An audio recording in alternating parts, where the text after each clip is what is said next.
Hello and welcome to Start the Beat with Sikes. My name is Sikes and this is my podcast. Before we get started, I just wanted to take a quick moment to thank everyone who checked out last week's episode.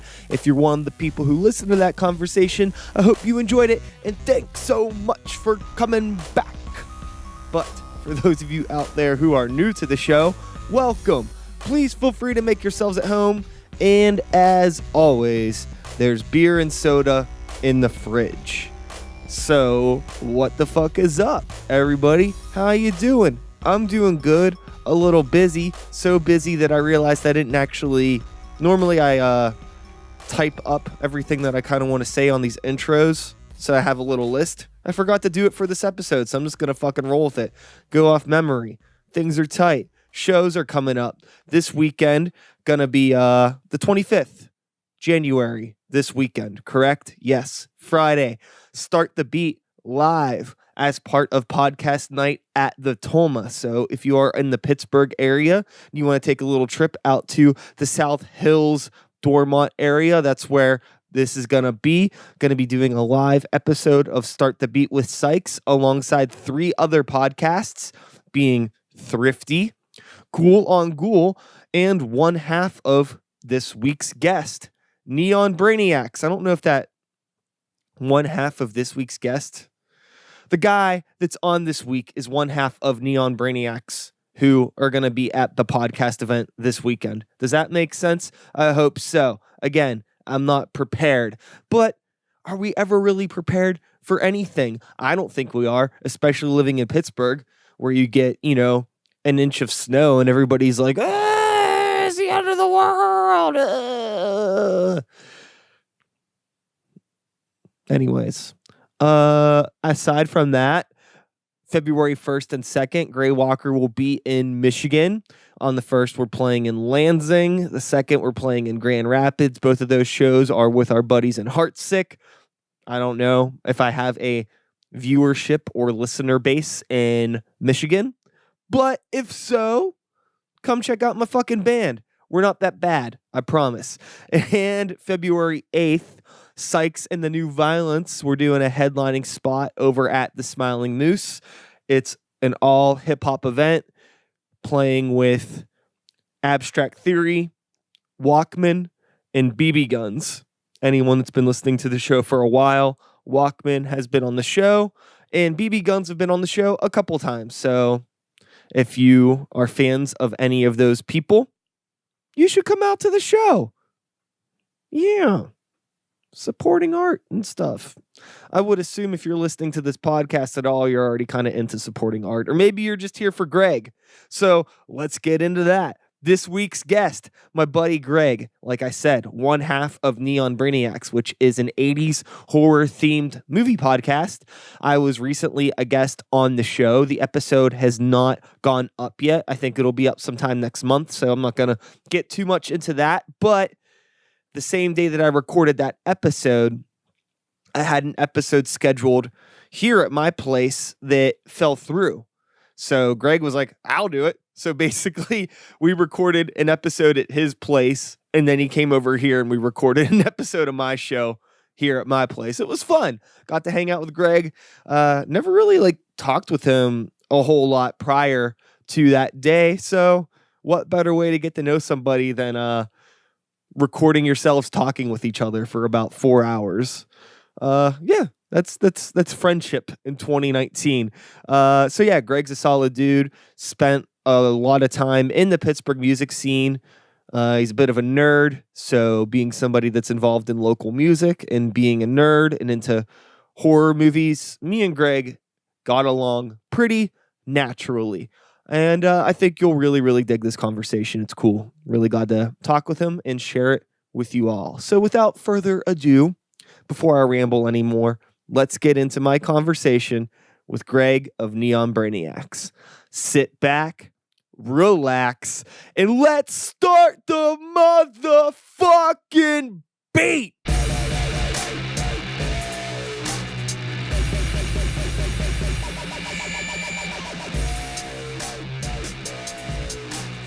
Hello, hello. Let's check. Hey. All right. Hi, Gregg. Hey. How's it going? Not bad, man. How are you? I'm solid. Happy Sunday. It is a very happy Sunday. It's been a good day. I spent my day earlier actually recording an episode of your podcast, so we'll just get right into that. I figured this is a good opportunity to promo the fact that I'm going to be on your show and that you have a show. Yup. Neon Brainiacs.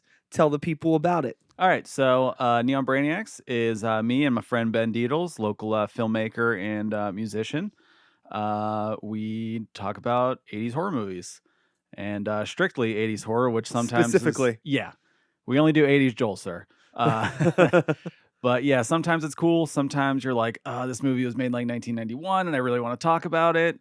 But yeah, it's a lot of fun. We have some cool segments. Ben recommends like non-horror movies from the 80s. So usually it's like something that Canon Films put out or like some obscure action movie that's like totally over the top and insane.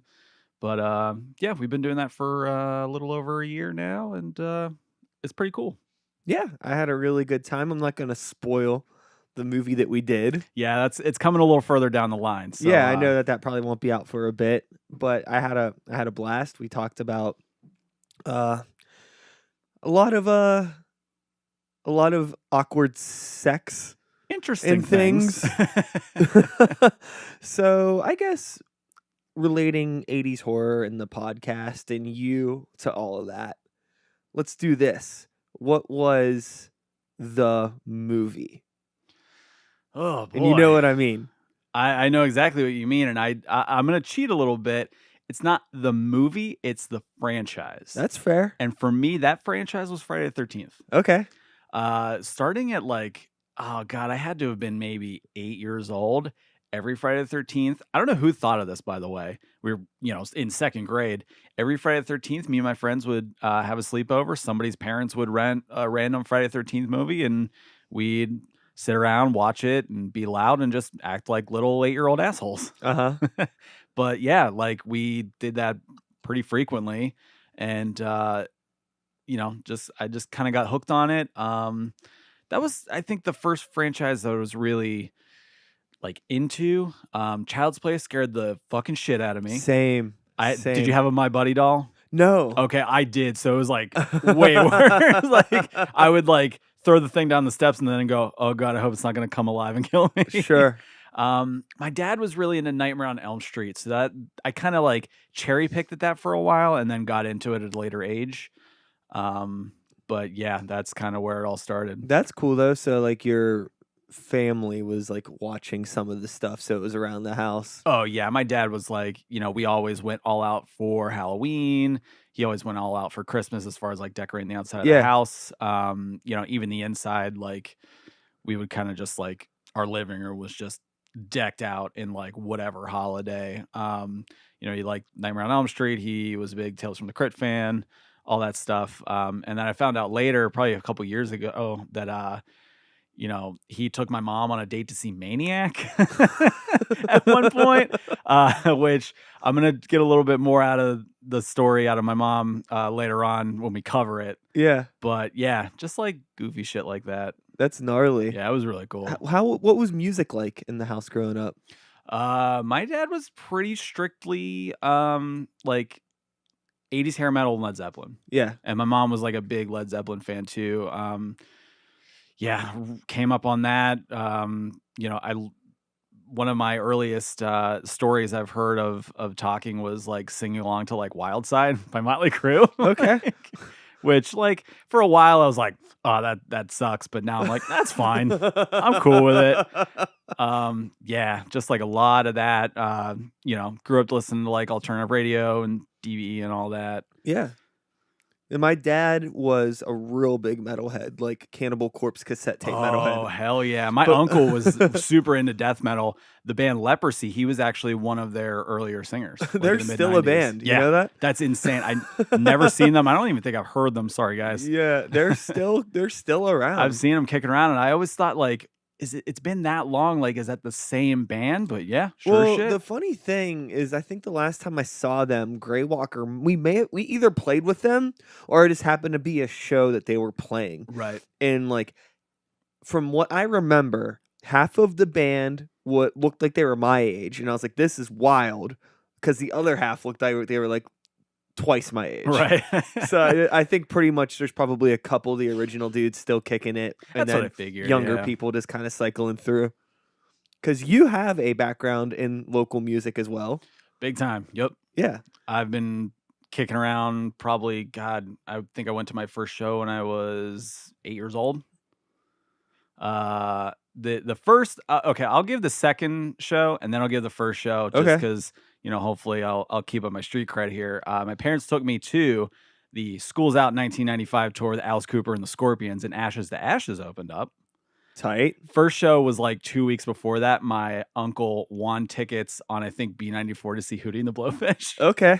All right. So that was the actual first one, but the second one was actually a lot cooler. So now with like moving forward and all that, so you're growing up around music, you're growing up around movies, video games. Were you a big video game guy? Kind of. I definitely dabbled. Like, we had Nintendo, we had Sega, we had PlayStation. Later on, like I think around the time that I moved out, we had Wii. And it was cool, but like I didn't really like envelop myself in that. I was always more of like a hands-on, like I played hockey from like the ages of 8 to 18, like once I graduated high school. Okay, so you had sports and stuff too in there. Yeah. I was like kind of a weird enigma where like I played like violin from like the age of 9 until through high school, but I was also like,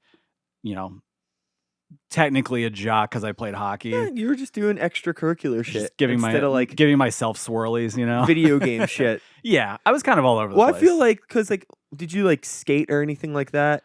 Oh no, I was not good at that. Well, you see, I think that's pretty much what I feel like. Either if you were into like movies and video games, I'm sure you were into cartoons and shit like that. Oh yeah, still am. Like at those 32. kids, yeah, those kids were either video games and skateboards, or they were doing like band stuff, whether that's band stuff or sports or maybe like musical stuff. Right. I figure like the extracurricular stuff kind of pulled a lot of kids away from the video games. I was a video game kid. Yeah. Yeah. I spent a good amount indoors, but I also like went outdoors every now and then. No, that's cool. Like, yeah, super solid. Now with Friday the 13th, growing up in school, you're a year younger than me, so we pretty much grew up around all of the same horror stuff that kind of continued through, like that was coming out while we were in high school and all that. And I didn't really have too much of a connection with any horror movies through my family. Like nobody, but my uncle was a really big movie collector. Yeah. And he was the weirdo that I ended up getting into a lot of stuff through. But I feel like in that time frame where we like grew up and we were able to start going to the movies by ourselves and shit like that, it was like a really unfortunate time for horror. Yeah. There was like really no good movies. I like some stuff from that era, but like, yeah, I know it just generally gets shit on. Like, I'll watch the first 3 Scream movies all day. I'm like a Scream 3 apologist. I Know What You Did Last Summer. I've watched that a lot. The Faculty, underrated. Faculty's tight. I like it. Is that Robert Rodriguez or Peter Jackson? It's Robert Rodriguez. I couldn't. Yeah. It was like one of those two. Yeah. Now, for me, I think the big one that sticks out in my brain from like high school days would be the first Ring movie. I really liked that movie a lot. Ooh, that one scared the shit out of me. Yeah. That's like the last, maybe not the last, but the next to last movie that like really scared the shit out of me. I guess I'll divulge the last one. Paranormal Activity. I watched that at a friend's house, went home, and had a horrible night's sleep. I was surprised at how much I enjoyed the first Paranormal Activity. It was decent. It was a little silly, but like it wasn't terrible. I think the silliness kind of brought me back to a conversation that we had earlier today, talking about like silliness in horror movies and how there was a fine line for some time where it wouldn't go too serious or too silly, and that's kind of been lost. I feel like either now, not that I have a problem with like, I don't know why this is the only example I can think of, like a Shaun of the Dead or like Zombieland. Like those are both fun movies, but they're like really, really silly, or things get so serious that it's like I can't. Like it's like serious. I don't mind a serious movie, but sometimes it's like serious on like Annabelle or some Yeah. shit like that, Or where it's it's like like overly serious. it's a really okay. This is what I should have said. It's a really silly concept, but it's played Okay. way too straight. Yeah. Like they're afraid to like pull that B movie card and be okay with it. Yeah, I think you're right there where there's not a whole lot in the middle where, even, we'll still be secretive about it, but like the movie we covered earlier, it was it was serious enough, but it had the elements of comedic relief when it needed to. Now it's either, you get like you might be the killer or, something else that's just like a total lampoon of the genre, or you get something like, out of the Conjuring series where it takes itself way too seriously and it kind of falls flat. Yeah. There's something for everybody. Yeah, that's true. Now with high school and you're playing violin and you're doing sports and all this stuff. What happens post high school with Greg? Well, to rewind a little bit, on top of all that, in the summer before 10th grade, I actually joined my first band. Okay. So I'm doing all three things like concurrently and still like, trying to bust my ass in school. So that was kind of a nutso time. What music were you listening to in high school?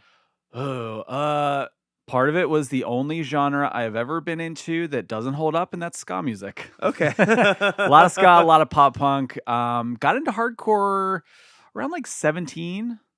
Went to my first hardcore show. Then it was Converge on You Fail Me. Nice. With Cave In and Between the Buried Me opening. Tight. Which was fucking rad. Yeah. Yeah, kind of like played in pop punk bands, here and there, up until like getting out of high school. Then like, I hit the ground running and playing in like hardcore bands and stuff like that. So you had interests in music and interests in all these things, and you obviously have an interest in film. Mm-hmm.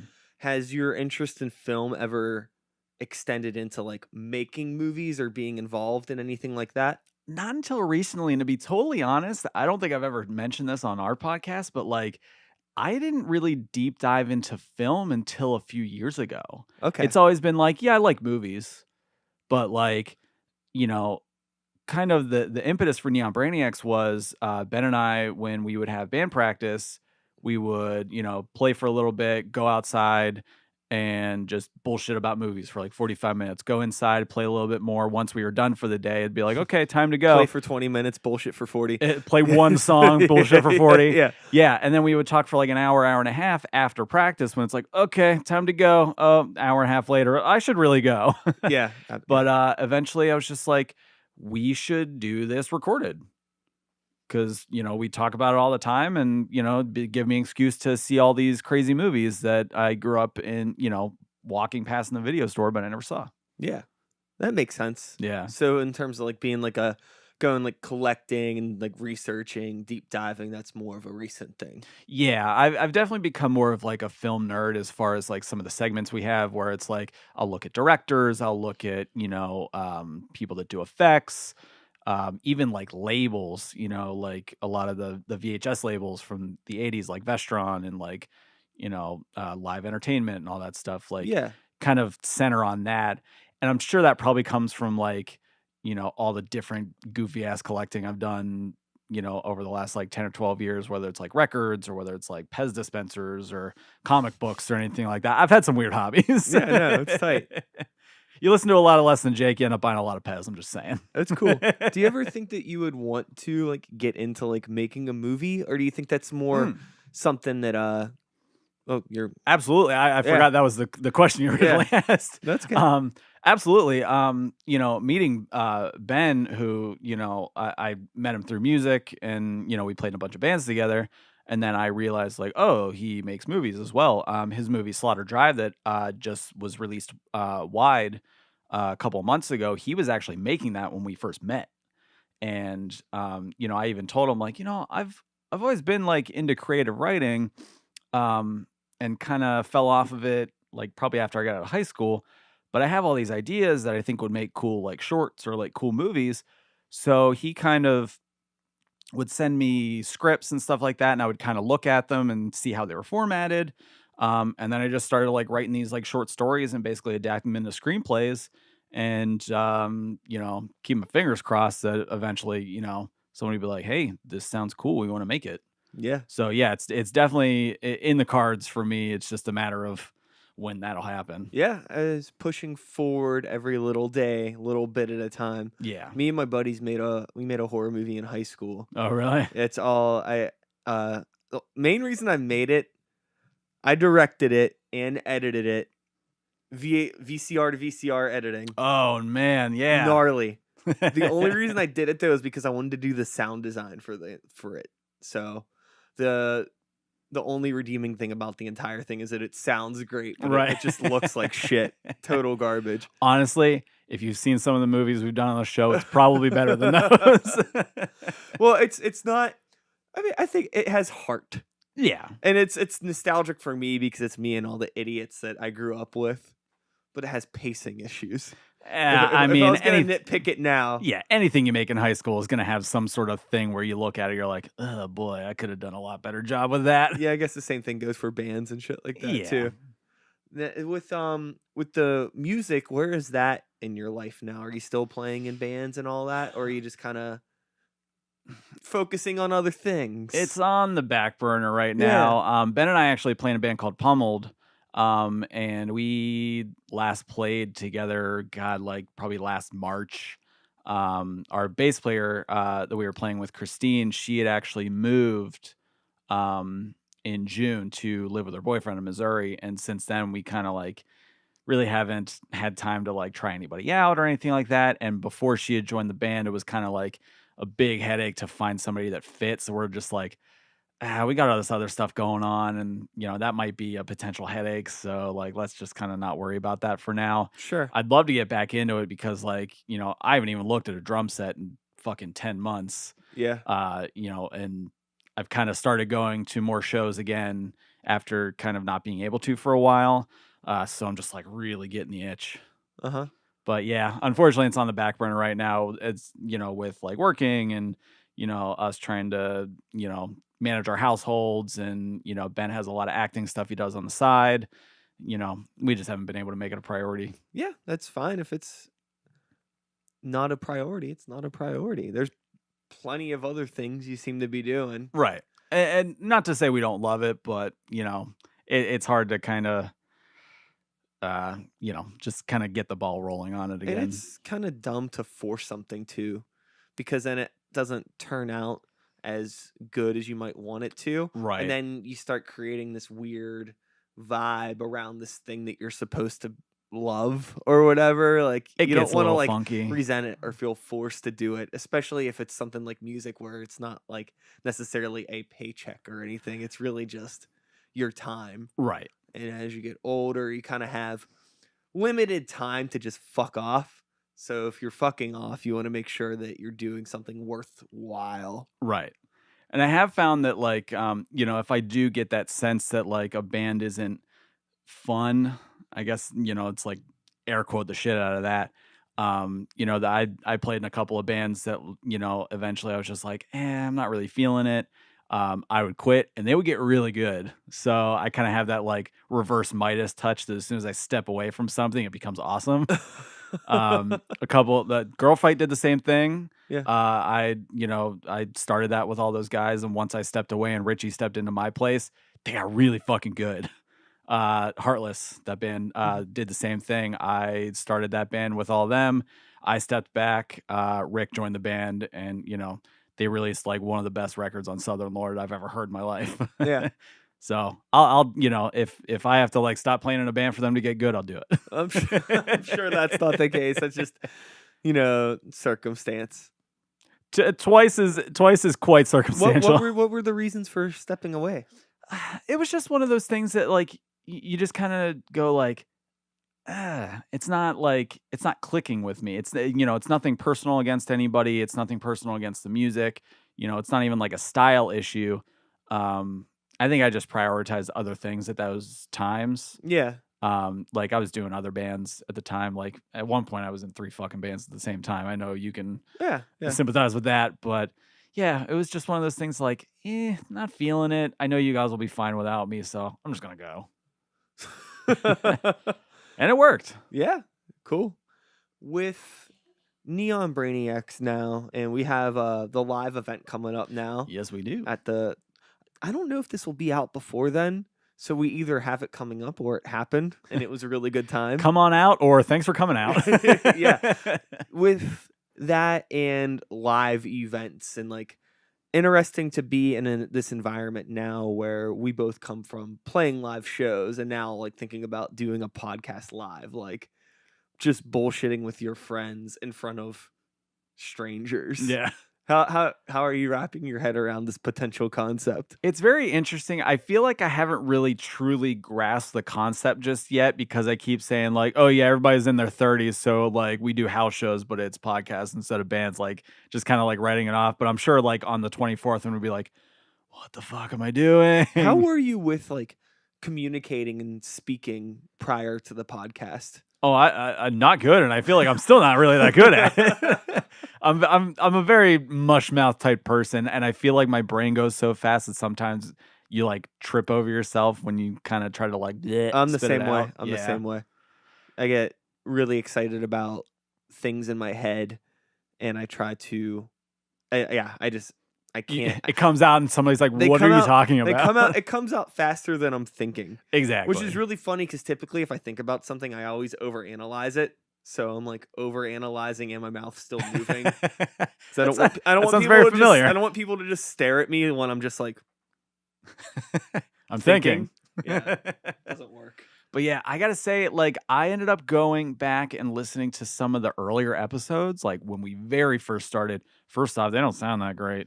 Secondly, like, we're just like, I mean, at least me, I'm sure Ben's fine because Ben's just like, he's a natural performer. But me, like, I could tell I was just like, hi, welcome to Neon Brainiacs. I'm so nervous. But like, yeah, now, you know, it comes more naturally. But, you know, I'm the type of person that's not going to be like, I'm fucking awesome at this. Yeah, it's hard for me too, and I've been doing the podcast now for a number of years. It's just, I don't know. I overanalyze things. Do you almost feel like it's just like a jump in the deep end and see what happens kind of deal? Yeah. Because I felt the exact same way because actually right before Neon Brainiacs started, my wife and I tried to do a podcast and it didn't work. Like we were both like super low energy. What was like we were gonna do Roseanne episode by episode, and this was before her, you know, her online snafus. Yeah, the thing. Yeah, yeah. So I think we definitely dodged a bullet with that one. But yeah, we did like a pilot, and we listened back and went, "This sucks." Like neither one of us are really like engaging. And then I tried it with Ben, and it was like a little bit better. And we just kind of kept doing it just to, you know, kind of exercise those hiccups. Man, it worked. That's really all you can do. It would be like picking up a drumstick, just one drumstick, picking up a pair of sticks. What am I going to do with this? And trying to play the drums like without the concept of, you know, taking the time to learn the way rhythm works and all that stuff. Yeah. But it seems like it should be a lot easier than it is. Yeah, because you're like, oh, you're just talking? What the fuck is the harm in that? Yeah, have you ever like analyzed how interesting or uninteresting you really are when you talk? Yeah, it's you got a lot of demons to like clash with there. With movies now in the current, we'll say in like the past 5 to 10 years. Has there been anything, we'll stick to horror specifically, sure, that has like knocked your socks off? Yeah, a few. Okay. New Halloween. We went and saw it. I took the day off from work. Because Halloween, if you notice, whenever you were asking me about like, you know, the movies I watched when I was a kid that like really latched me onto the genre, I didn't mention Halloween because I didn't really buy into that until way later. And even then, Halloween 3 was like the only one I really liked, which it's still my favorite. But like over the last couple of years, I really jumped into Halloween and I was like, I got to go see this new one. It's going to be amazing. And we went and saw it at Cinemark in Monroeville at like 10 o'clock on October 19th. And it fucking blew me away. Just so specific. 10 o'clock at night. It was October. Oh, it was 10 a.m., boy. Oh, 10 a.m. Yeah. Oh, okay. Okay, that's Which different. Was fucking tight because I heard so many horror stories about like I went and saw this at midnight and the crowd was fucking horrible. People just like not paying attention, people talking on their phones, people like yelling at the movie and being distracting. You adulted the shit out of it. Oh, I adulted the fucking shit out of it. It was fantastic. Also, it was like $4. Yeah. Which was fucking great. I remember taking you can go and look on our Twitter. I took a picture of our ticket stubs and was like, I'm about to go see Halloween. And everyone's like, you saw it at Monroeville Mall, like Dawn of the Dead, Monroeville Mall for $4? What the fuck? And I was just like, I didn't even really think about that, but yeah, that's kind of cool. Yeah. So yeah, that one I fucking loved. Mandy, which I know we talked about earlier. I fucking loved that. And a lot of it comes from the sound design of all these movies, like the scores and everything. John Carpenter and like, you know, his kid and like the crew doing all that, like they fucking knocked it out of the park. Yeah. There's did you see the new Halloween? No. Oh man. There's a point where I've heard some of the score though. Yeah, there's that one where it gets super intense and it has that like boing, like, and it's almost, you know, it's keyboard, but it sounds like guitar, but like really crunchy guitar. I heard that in some promo material and I was just like, what is that? And then their application in the movie is so fucking good. And I feel the same way about the Mandy score because I watched it and I went, this just sounds like Sun. Yeah. But then I heard, I think Stephen O'Malley actually did or collaborated on one of the songs in the movie. So I was like, that makes total sense. Plus, like, you know, something like that where it literally just sounds like a guy with just like every reverb pedal in the planet over like an open, like down tuned A. Yeah. Like, it just fits the vibe of that movie so well. Yeah, the sound design in Mandy's really smart. Yeah. Trying to think of some of the other stuff. I've been trying out a lot of horror comedy. You know, we talked about earlier. You Might Be the Killer, I thought was a lot of fun. Obviously there's like comedies and stuff that are mixed in there. I'm not entirely sure how old they are, but like my wife and I always watch like Role Models and Role Models and shit. Forgetting Sarah Marshall, Step Brothers, like those are constants in our house. Even some more dramatic stuff, which isn't really my flair, but on New Year's Day, I was just like, I just kind of want to sit around and watch movies because I never get a chance to do that. And we watched that movie Dumpling, the Netflix movie. I heard about that. It's really good. And if you grew up as a fat kid, like as a child, like you will cry. Yeah. Wait, maybe did I hear about? Did you talk about this on the last Neon Brainiacs? Oh no, I talked about it on Friday when we were hanging out. On Friday, I was like, I heard somebody talk about this recently. Yeah, it was you. Where was it? Yeah, I've been a big cheerleader for that over the last like 2 weeks. Cool. Just because like you wouldn't think like, oh, a drama about like Texas pageant culture that's obsessed with Dolly Parton. That sounds right up Gregg's alley. Not really, but I loved it.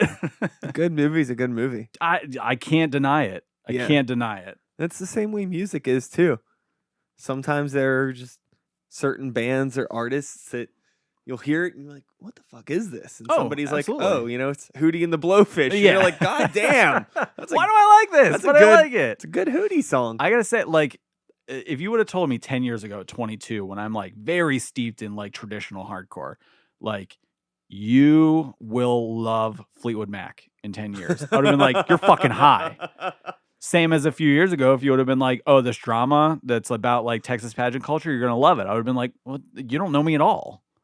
But like, yeah, there's just that stuff that comes out of left field where you're like, I really like this. And it's so far out of my wheelhouse. I think it's just a natural part of aging. Oh, absolutely. You know what I mean? It's like your interests when you're, 2 obviously evolve from when you're 10 and then 10 to 20, 20 to 30. Like, yeah. I mean, it's like I grew up. I listened to. I mean, my dad was listening to heavy shit to begin with. But I listened to a bunch of metal and hardcore and blah blah blah blah blah. Like I remember going to National Record Mart when I was a kid to buy fucking Earth Crisis, Breed the Killers. Oh, that's their heaviest record Yeah. too. Oh, we can talk about Earth Crisis if you want. Like there was like a lot of shit like Earth Crisis and Strife, all that's like all that victory all stuff. that victory shit. I love that stuff. And Yep. then I got a little bit heavier. Then it's like, oh, like what is Sepultura? Okay, cool. And then it all kind of ended up coming back around and up listening to the stuff that my dad was like into. That's the crazy thing. Like, what age did that happen to you? I would say that was probably between 10 and 15. Like that. Oh, wow, that's early. That range, yeah. Cuz like I remember going to my dad maybe like God, when I was like 25, 26 and being like, "Hey, guess what? I just bought 3 Black Sabbath records at the fucking exchange." Or like, "I found Dream Warriors by Dokken on a fucking single." Like, yeah. And he was just like, "Hell yeah." Well, what happened with me, I started getting into making beats and stuff when I was like 16, 17. And my uncle, the movie collector, was also a record collector. And he used to take me to record stores with him when he had to like watch me. Yeah. And he like every once in a while he would let me pick out stuff. And my dad was really into like Iron Maiden and all this stuff. So I was in the Iron Maiden and all this stuff. So whenever I turned 16, I got this turntable to make beats. And he was like, "Hey, I heard you got a turntable. You want all these records? I don't want them." And it was like, hell yeah. It was like this stack of Iron Maiden and shit just from when I was a kid.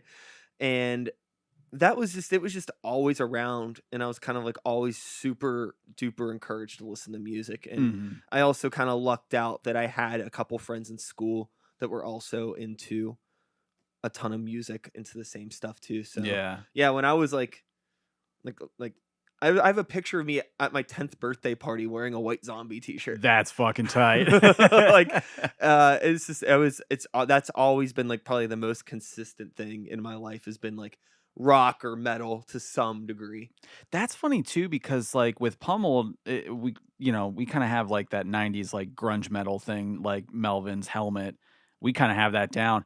That was stuff that I remember, not those bands specifically, but like, a lot of the alternative of that, Nirvana, Stone Temple Pilots, fucking, all that shit, Soundgarden, Alice in Chains. I remember listening to that at a young age because I was listening to the radio. Yeah.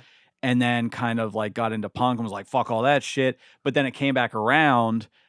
That's one of those things you're like, I don't know how I started listening to this shit I listened to when I was a kid, but it fucking rips. Yeah, and then you listen to the bands that were like one step removed from them. Because like it's like really easy to be like, okay, like yeah, we knew who Nirvana was, we knew who Soundgarden was, we knew who Smashing Pumpkins were, right? We knew who Green Day was, and then you get nostalgic for that shit from your childhood again. But then it's like, oh yeah, like I remember Nirvana. And I remember like reading magazines and I would hear about the Melvins, but I never listened to the Melvins. Exactly. And you know what? Like people, I think from like our generation and younger, talk a lot of shit where like, you kids have it so easy. It's so easy to find bands. You can listen to anything in the world. You don't have to pay for it, blah, blah, blah. But that's good though, because like without that, I got like, I'm up to my fucking ass in student debt. I can't just go out and blind buy records that I might not like. So I am going to go on YouTube or Bandcamp and listen to like, the bands that you hear that are once removed from the stuff Like I found out about Tad. I found out about Paw, Green River, all that stuff that was so far removed from the stuff that I listened to as a kid. I'm not going to go and drop $600 or $700 on CDs at the exchange just to be like, do I like this? Yeah. So, I mean, and that is like the read a CD booklet of our time is just like going on YouTube or going on Bandcamp and searching like genre tags or whatever, or going on music blogs when those were kind of in their prime. Yeah. I mean, it's different, but it's still the same. Like I can romanticize my experiences. I remember there was this dude that worked at it was called the Record Exchange before it was the Exchange. Oh yeah. But in Squirrel Hill there was a guy that worked there that was me and my friend Mike who lived in Squirrel Hill. That was like my BFF. Then we would always go there and buy CDs, and there was this older dude there that like knew that we were the younger kids, and he would always turn us on to different stuff. Oh, that's cool. And I remember he convinced Mike to buy Dillinger Escape Plan Calculating Infinity when it came out. There you go. But that was like the tipping, we couldn't take it. Like it made no sense to us. And then there was another like 5 years where I didn't listen to them at all because I was like, I don't understand that shit. Right. But in the meantime, I had gotten into Converge, and then I was also listening to like crazy electronic stuff like Aphex Twin, and my brain grew a little bit for this psychoticness Right. of what was possible. Then my buddy was like, "You ever listen to Dillinger Escape Plan?" I was like, "Yeah, I didn't really get it." He's like, "You should listen to it again." Yeah. And then I listened to it again, and I was like, "God damn, now I get it." That's so funny that you mentioned that because when I was maybe like 23, 24, somewhere in there, my sister and all her friends in high school were like they were kind of shifting more from like, like Iron Maiden and the stuff that's easily accessible into like kind of mall metal and then getting into hardcore proper. And once they were on the tip of like going from like mall metal to capital H hardcore, Yeah, I would have some of them come up to me and go, "How do you like Converge? It's not even music. It makes no sense." And I'm like, sure. "Give it a little bit of time." So it's funny you bring up Converge because it's like, yeah, if you're like, I just like whatever my dad tells me to like, and you hear that, you're like, what the fuck? Like, You know what's so fun is who does this? going back to that evolution, I think, of just how brains work. It's like, okay, you grow up listening to the stuff that's accessible because you're a kid. Mm-hmm. And then you start getting into these offshoots. And then, like, especially with heavy music, it starts to get more and more extreme. Like, you go from, like a more traditional sound to like the experimentations that break off of it. And then eventually it gets a little bit exhausting and you start to understand the pleasures of a Fleetwood Mac. Right. But that's not for everybody. But most of the time, if I find myself in an environment where I'm around a bunch of like hardcore people or a bunch of metal people, it's still it's like, I think like in 10 years, you're probably all going to be listening to Fleetwood Mac or something like that. Yeah, it's like one of those things where you just, I've definitely like flirted with that weird line where it's like you kind of just get heavier and heavier and more extreme until you just hit a wall and you're like, what am I doing with my life? Like, I went from like hardcore to listening to like weird death metal, like Mortician and stuff like that, to like, weird grind, like Last Days of Humanity, where it the vocals sound like you ate too much Taco Bell. Yeah, like, sure.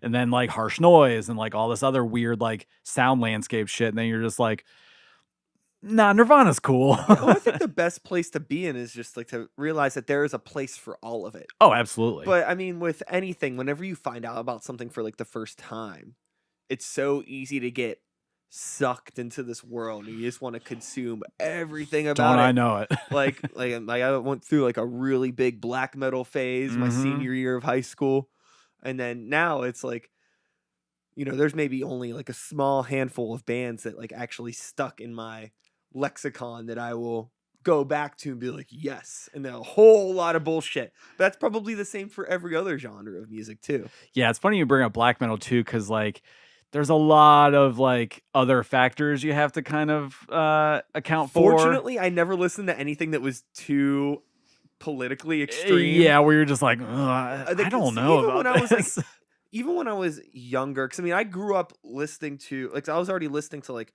hardcore and punk and stuff like that, so my brain was already kind of turned on to some things, and I had ideals and morals kind of already in place. So if I ever came across something that was a little sketch, I was already kind of like, I'm good. yeah. But a lot of that stuff like is that, and there's some pretty unfortunate stuff in that whole realm. Well, there's unfortunate stuff everywhere, but that's a different kind of unfortunate. Yeah. And it sucks because sometimes you're like, oh man, these riffs are kind of tight. Like there's like one Burzum song that's a really cool riff, but like that guy is a walking piece of garbage. Yeah. The funny thing about black metal though, I feel like I'm making a comedic statement here, but I feel like the worse the production is, probably the more unsafe it is. I think that's a fair assessment, actually. I think that's a safe bet. So yes, if you stick with the more produced stuff, it's kind of like maybe not the traditional black metal, but I don't know. I was 17. Right. So it's like, whatever. I'll listen to Dimmu Borgir. Give me a break. I gotta say too, I don't know if you've listened to, did you listen to the newest Darkthrone record? No. It's just a straight up, it's like, it sounds almost like Integrity because it's like, it just sounds like straightforward hardcore, but with like Motorhead influence. Yeah. It's really fucking tight. Nice. I kept joking like, oh, who put out the best hardcore record of 2016 or 17 or whatever it was? This is Darkthrone. It's fucking tight. Yeah, my like personal relationship with hardcore in particular has been pretty non-existent, I would say, over like the past probably like 10 years now in my life. Yeah. I don't know what it is. Like I hear a lot of bands and there's stuff that I think is cool. There's a lot of younger bands doing cool stuff. Even though it's not like hardcore. I really like the Vane record that came out this Oh, that year. was great.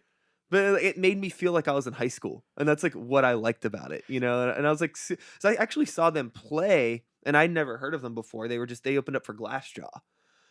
Oh, wow. Yeah. Here. When Really? Glassjaw played the Rex, Vane was the opening band. Holy shit, that far back? I mean, that was like 2 years ago. Damn. Yeah. That's crazy. And they weren't even really on my radar until recently. And I never heard of them. And that they just had a killer set. And I was like, whoa, like cool band. I'm gonna keep my eye out for them. And then finally they put out that album and I was like, this is tight. Yeah.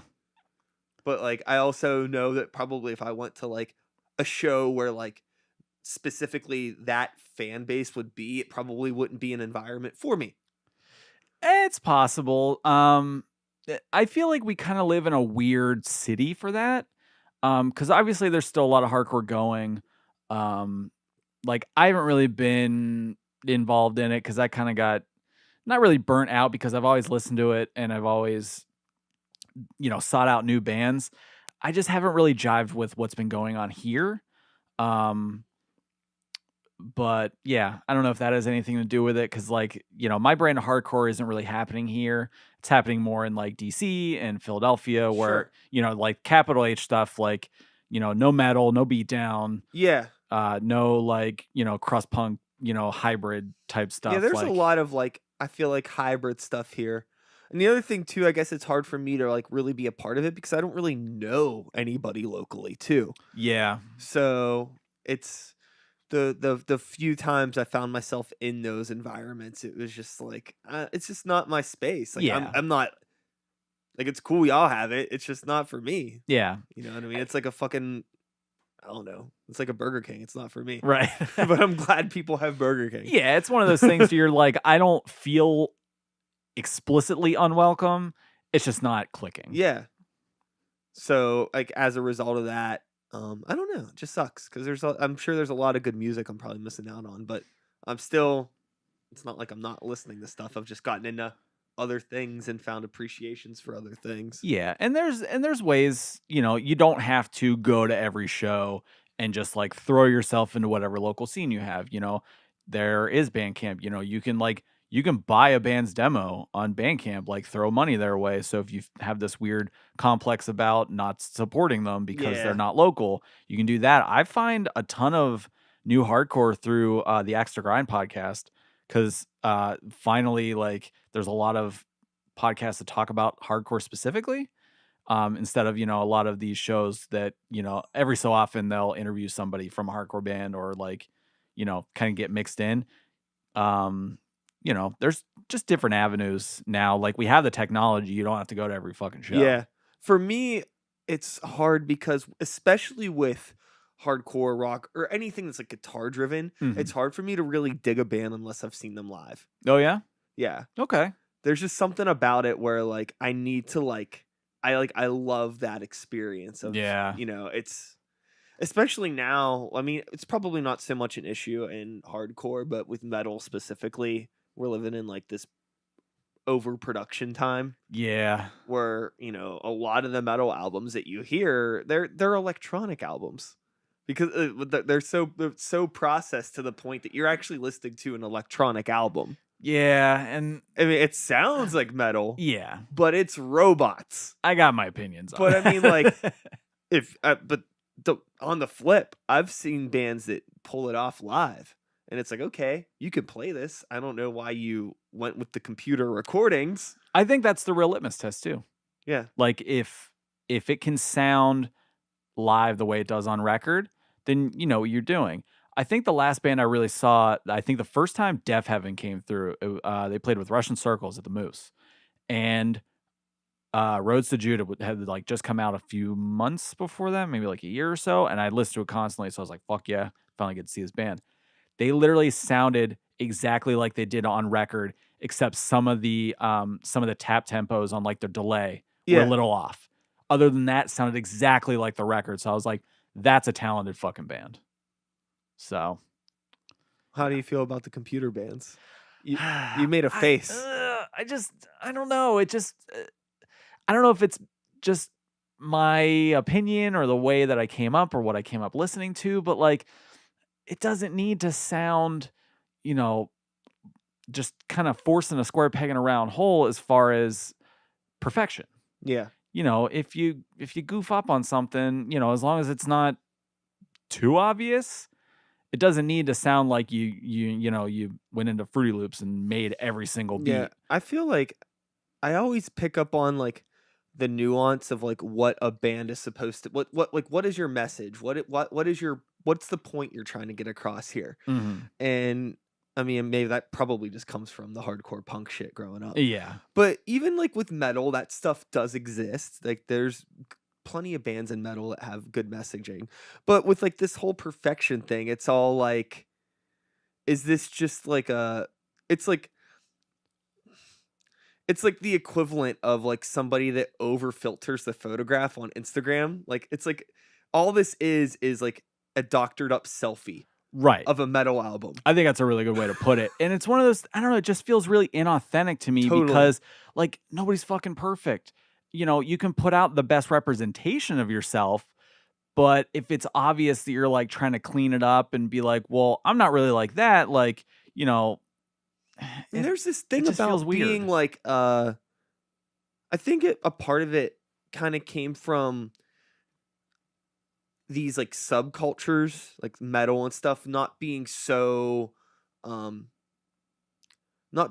like rallied against like they maybe once were. Right. There's a lot more people that accept these things, and I think, you know, a big part of being like a metalhead kid or whatever was like you don't want to be perfect, you don't want to be the social norm, you know what I mean? So having a little bit of a fuck up in your stuff, it kind of was part of the environment. Right. And now it's like these metal kids want to be just as like perfect and as clean as like the preppy kids with their Right. presentation, you know what I mean? Like they want the same production on their songs that would be on like a Backstreet Boys song. Yeah. The same clean polish.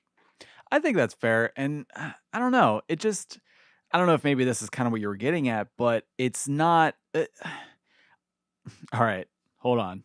I'm going to make a very, very controversial statement. Tight. I think being a juggalo is the punkest thing you can do. I'll give you that. Because that's really the last subculture that's dangerous to take part in because of like Other people's the outside. critiques. Yeah. Like you could walk down the street in an ICP shirt and get your fucking ass kicked because people don't like what you like. Yeah, or people will just talk shit on you, be like, "Ah, fuck that." People go out of their way to make fun of you, and like every stereotype has its valid points. Like, you know, stereotypes are stereotypes for reasons. So sure, there's some people in that community that are probably out of their fucking mind. But there's people in every fucking community that are out of their mind. And I think that the Juggalo community is definitely like very misrepresented.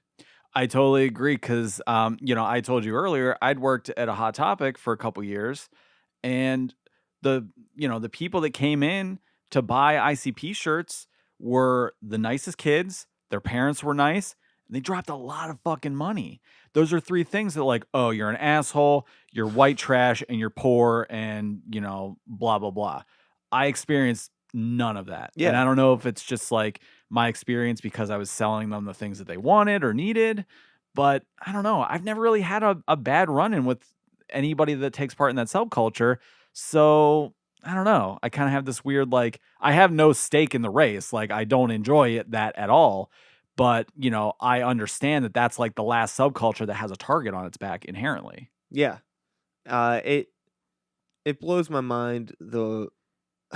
Like that's the thing is like you'll get people that are like kids that probably were made fun of for the shit that they liked in school that will make fun of that. Right. And it's like, do you understand what you're doing? Like you're being the same shit. It perpetuates the same bullshit that you were. Yeah. Like how people were to you. It's the same reason why I will never make fun of anybody for like the kind of shit they listen to. Yeah. Because I always got so fucking annoyed at like the older dudes. Like, oh, like you're listening to Slipknot? Fuck that. Like, fuck you. This is what I like. I would Right. never give any kid shit for whatever they're going to listen to. I'll say that it's not for me Yeah. if you ask me, but I'm not going to go out of my way to like be like, oh, the stuff the stuff these kids are listening to today is shit. It happens a lot with like a lot of people ask me about like rap now because like what rap or hip hop is now in the mainstream is it's a 180, Right. from what it was, but it's also not at the same time. It's just sound evolves. I think a lot of people have this. If you think about like how young of a genre rap is, or how like punk or anything, it's like these are all things that are like under 50 years old. Oh yeah. And music in human existence is thousands of years old. So to assume that something is only one thing based off of not even like a full century of it existing is Right. kind of like an ignorant mindset. I think You're going to see it changing a lot. I think you made two really good points there. One is, I was definitely the type of person that would be like, "Oh, that shit sucks." But as I got older, I realized like, yeah, it's not for me, and that kind of goes back to the podcast where it's like we've done some really bad movies that we did not like at all, and some people have come at us about it. Where it's like, you guys are taking yourselves too seriously. You don't understand like this movie or whatever. And it's like, that's fine. We're not saying it shouldn't exist. We're not saying you're a fucking idiot because you like it. It's just not for us. Like, Well, that's the other thing too. Is I guess I still think you should be able to have your opinion. yeah, It always really bums me out whenever I say I don't like something and somebody takes it as an attack. yeah.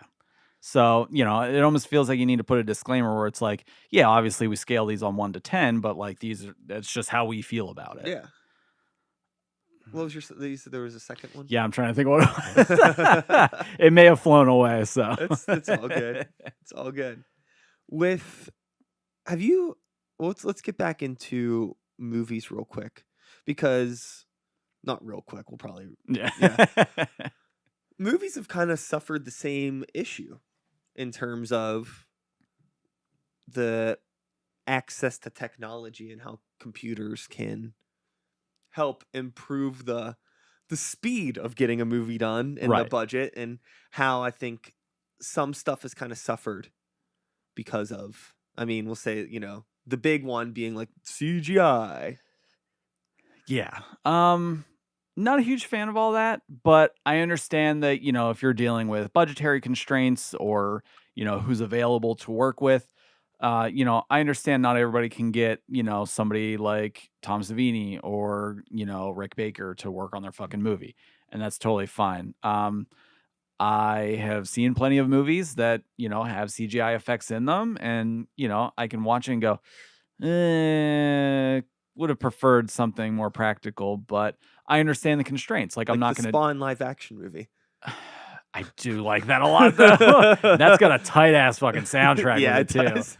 But yeah, like, it all goes back to the same thing. I might not be a fan of it, but I totally understand the creative choice to use that, and that's fine. Half the time you might even think like, kind of wish I wouldn't have done that.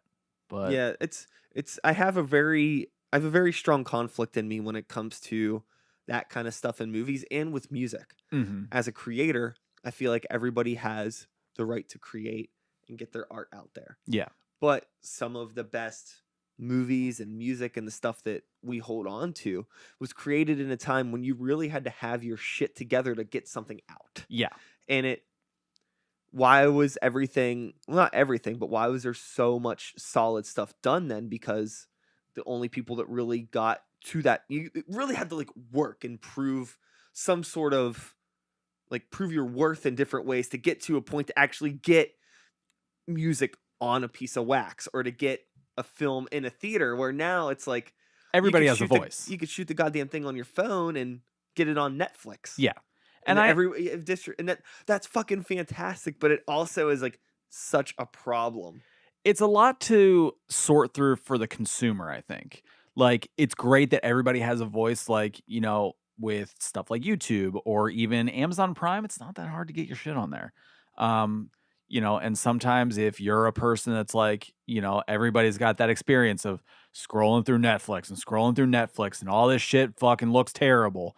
But like, it's kind of cool that like everybody has a voice where, 30 years ago or something like that, you really had, you know, like you said, had to have your shit together, or a studio that are really the gatekeepers aren't going to take you seriously and they're going to tell you to get out of their face. I was listening to an interview recently with some rapper, and I can't remember who it was, but they were talking about the way rap is today, and they weren't talking shit on current rap, but they made this point that whenever we were kids, being like people in the rap community, but this could probably be applied to a number of things. You would see other artists on TV and you would be like, I could never do that, because it was like this level that was so high and would really drive you. And now, like, you can watch something on Netflix and be like, oh, fuck, I could do that. Right. I And can then do you it better. So it like encourages creativity, but it also like really lowers the bar for what is acceptable. Right. And I think that that's what has happened with metal. I think just there was this era, like in the MySpace era of crabcore and death Yep. metal and all that, like the MySpace death metal, where it all became this computer shit. Like all these 17-year-old wizards that were able to make stuff sound insanely good, just spearheaded this whole genre of overproduced computer metal, and now we're still in it. Man, computer metal is a really good way to put that. I'm hearing a lot more organic stuff starting to come through the cracks, and you're starting to see more practical stuff coming up in movies, and I think people are getting sick of it. Yeah. And it's one of those things that, you know, if you pay attention to even like fashion trends, about every 30 years shit gets recycled, where like, you know, oh, 80s stuff is back in fashion, and now like 90s stuff is back in fashion. Where yeah, I think like you just kind of have these weird shifts where, like, you know, from, we'll say, movies, for example, you know, you had like the 1980s and 1990s where practical effects were way over here. And then kind of like in the early 2000s, it's like, oh, well, it's much cheaper to do computers, whoosh, way over here. But then it's like, yeah, but we're kind of tired of this stuff. Let's go back to practical effects. Whoosh. It's almost like the pirate ship at Kennywood, Sure. where, you know, you're just going from one extreme to another. And, you know, it's just basically, you know, however long it takes before the pendulum swings back the other way. Being a fan of 80s subculture, honest opinion, Stranger Things. I love it. Both seasons? I haven't seen the second season, actually. Okay. But I'm like kind of an 80s apologist. Sure. Just because, you know, that's the stuff I grew up watching. So I have a sentimental attachment, and I make no bones about that. I think that's the right way to approach it. Yeah. I have my hangups about season 2, but I would I'll gladly watch it. I'll gladly watch 3 whenever it comes out. There's so as much as like I'm kind of like I keep on eye rolling at all of this like 80s looking stuff that comes through, I'm still happy to watch it. Oh, I fucking dig it all. Did you watch the Chilling Adventures of Sabrina? Yes. Did you like that? I did. You know, I had my, you know, not really gripes, because it wasn't like, oh, I really don't like that. But it was just like, maybe would have done that a little differently. But I thought it was pretty good. I really liked it. It reminded me a ton of like early Buffy the Vampire Slayer. Yeah, I could see that. And then like that mixed with like Mean Girls. Right. I will recommend Summer of '84. Okay. It's a new movie. I can't remember. A couple guys directed it, but it's almost Stranger Things meets Silver Bullet. Okay. Where instead of like a werewolf terrorizing like a town in the 80s, it's like a serial killer that's like, oh, the serial killer could live right next door and he's targeting my friends. Cool. Where basically like, oh, the cops won't listen to us, so like, you know, this group of like 12-year-olds has to like solve the case. But Tight. yeah, I will recommend that. That one's really good. What else? It Follows. Oh, loved It Follows. That score is fucking great. That Disaster Piece scores. Mwah. Yeah. So good. Okay. Now this is the last newer horror movie I'm gonna rattle off. Just I'm not gonna. We could probably sit here for fucking 4 hours. Like, did you see that? Did you see that? Did you see that? Hopefully someone out there's like, yeah, I saw that. Yeah. Or they didn't. They're taking notes. I'm certainly hoping they are. Ouija: Origin of Evil. Didn't see it. I heard it's bad.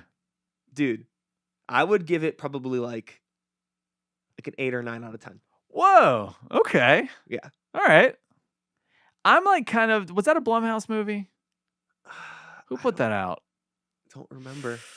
Because I feel like they had I have their a hand copy. in it. You could take a look at it. Yeah. But it's super cool. It Okay. really plays into it's a really silly premise because it's based around a fucking Ouija board. Right. Because it's not the Ouija movie. It was the prequel. Oh, it's a okay, I thought it was like a Yeah, proper there was sequel. there was the Ouija movie, and then I think there's like a proper sequel, and then there's this prequel. Oh, okay, that makes sense. And it's made by whoever, I don't know who did it off the top of my head, but it was completely disconnected from the other ones. Oh, okay. And it plays that card of silly premise, but play it straight, but also very self-aware. Right. In its silliness. Okay. Really cool practical effects. It takes place in like the late 70s or 80s. It looks like that, like the way it's shot. There's like a little girl actor in it that's a fucking psychopath in the best way. It's solid. I'll give it a go. Ouija Origin of Evil, not just Ouija, Yeah. or Ouija 2, but Ouija Origin of Evil. I'm actually trying to one of my like resolutions or whatever for 2019 is I'm trying to watch as many movies for the first time as possible. So yeah, you got me sold. Yeah, very recommended. And I'm trying to do that too, because I will complain like I don't get time to watch movies, but then I'll watch Big Trouble in Little China for the fucking 75th time. I mean, come on, what else are you supposed to do? So I think that, even though it's great to revisit film, I try to do what I can to consciously remember, like, oh yeah, I don't have to watch that again. And I also do have a stack of movies that I haven't even watched that I've just like picked up randomly. It's like, oh, this looks tight. Yeah. And like 5 years later, that still looks tight. I haven't watched it. Still curious on what that's about. I gotta say, like, I've hit gold a lot of times on the show. So I'm trying to be like, instead of watching Better Off Dead for the 400th time, maybe I should, take a chance on something. You might find your new favorite movie, because there's so many movies that we've watched on the show where I'm like, where's this been all my life? Like, something like TerrorVision just like checks all my boxes. It's funny. It's, the effects are really good. Yeah. It's got Diane Franklin in it. Like, so it's almost what a lot of us should do, and just kind of open up yourself to new experiences, because you never know which one's really going to change your life. Yeah, definitely. And I would also make sure to like, don't just open yourself up to new experiences that are like movies you've never heard of. Mhm. There's always those movies that you've heard of that you haven't watched. Like, Exactly. Like the movie we talked about earlier today for you and Ben, because you both said that you've heard of it, but you never watched it. Right. I think there's a lot of those. Like for me, I put off watching Return of the Living Dead for a really long time. Oh, that one's great. Like a really long time. And Yeah. because it was just one of those things where it was like I knew it existed, and I got so used to it existing that I knew it was there, and I knew like the characters, like, but you just never watched it. And it's one of those things that, because some of this stuff becomes such, it's so prevalent in pop culture, you almost feel like you've already watched it. Yeah, it's like you know what it is, but you almost forget that you haven't watched it. Exactly. Like, I don't know exactly what happens. I just know these people, or like this one line or something like that. Yeah. So I would encourage that as well for people I agree. to do. Yes. Definitely. I should also try to make a resolution to go back and try to listen to some more. I would say catching up with some bands that I haven't listened to in a while. It might be disappointing, but it would be fun. You never know. Yeah. I'm really bad at keeping up with bands. I'm not great at it either. But eventually you just are just like, okay, I'm going to sit down, I'm going to listen to these records, and I'm going to see what's been going on. And sometimes it's good, sometimes it's bad, but I mean, that's for anything. So we got Neon Brainiacs, a band that is just, it's there, but who knows? Yeah. No plans to do anything anytime soon. We'd like to. We're still sitting on about a dozen songs that haven't really seen the light of day. We actually just had a tape put out on Head to Wall Records that came out in October-ish. Okay. So yeah, go check that out at the very least. Move a couple of those units. Where can people find Neon Brainiacs?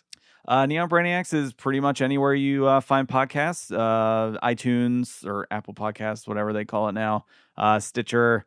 We have a Libsyn site. You can stream it straight from there. Yeah, pretty much wherever you get them. Yeah, I feel like it always seems like that's such a default thing to say, but the podcast community, like people that listen to it, it's so small now that they'll know what you mean. Exactly. And sometimes that's not true for every show. I know a lot of people are pretty loyal to like SoundCloud or stuff like that, because sometimes I'll look on iTunes. I'm like, I can't find this fucking show because they only post it on SoundCloud, which I got no qualms with. Yeah, I was only on Bandcamp for a long time. Mm-hmm. That's an avenue I haven't actually heard a lot of people do. Yeah, it's bold. For a while, when this was like 4 years ago, almost 5 years ago now, SoundCloud had a lot more limitations on what you could upload. Like as far as copyright stuff? No, just okay. The amount of time and how often you can upload on a free account. Like you'd have to have a paid account. Oh, I see. But yeah. Bandcamp didn't. So that was why I was using Bandcamp. I actually think there's still a Start the Beat Bandcamp that just has like the first however many episodes. And then there's like a little banner on the page. It's like, hey, like I don't go use over this here anymore. now. I use this. I think I checked it maybe like 2 years ago, and there was still people like listening to old episodes on there. It's like, hey, if it works, it works. I hope that they caught the other stuff. Yeah. Well, I think we could probably wrap up. I don't have anything else to talk about. I had some stuff and it just kind of escaped me. Yeah, welcome to my life. Thanks for coming over last minute. Hey, no problem. Like I said, we spent quite a bit of time together earlier, so what's a little bit more? Exactly. And I'll do my outro at another time in another place. You don't have to be here for that. No problem. So we are going to cut this right now. And yeah, thanks. Thank you. Oh, outro time. And that is all, folks. Thanks so much for listening. I hope you enjoyed the conversation. Gregg is a really awesome guy. Can't say enough nice things about him. What a gentleman. What a scholar. I'll be back again next week with another episode. Same time, same place, same channel. You know the drill. But before then, if you, again, I can't talk. Again, if you are in Pittsburgh, don't forget this Friday, January 25th, podcast night at the Tolma, featuring Gregg's podcast, Neon Brainiacs, featuring Ghoul on Ghoul, featuring THRIFTY, and featuring yours truly, Start the Beat, a night of fun, diverse discussion with some cool people in a nice laid-back environment. There's information about the event on Facebook if you look up Podcast Night at the Tolma, or you could just shoot me a message and I'll give you all of the juicy details about the event. And yes, that's all I have to say. As I already mentioned, I'll be back again next week with another episode. Same time, same place, same channel. You know the drill. My name is Sikes. Start the Beat 2019. Woo! Woo! Thanks for listening.